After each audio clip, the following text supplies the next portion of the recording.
ভোর রাত্রে যখন সাহরি খাইতে উঠবেন, সাহরি খাওয়ার পর ফজরের আজানের আগে আপনি 10 মিনিট 5 মিনিট একটু আল্লাহর কাছে কেবলামুখী হয়ে হাত তুলে রুমের লাইটটা বন্ধ করে একটু আল্লাহর সাথে কথা বলবেন।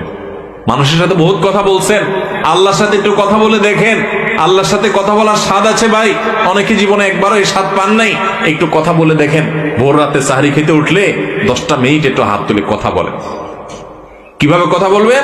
কথা বলবেন এইভাবে, ও আল্লাহ, কত গুনাহ আমি করেছি, কত পাপাচার আমি করেছি, মরতে আমার হবে, তোমার কাছে যাওয়া আমার লাগবে আল্লাহ।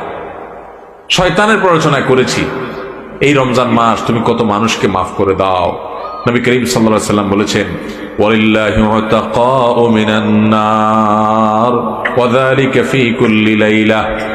রমজানের প্রত্যেক রাতে আল্লাহ তাআলা অনেক মানুষকে সাধারণ ক্ষমা ঘোষণা করে দেন, যে যাও অমুক অমুক অমুক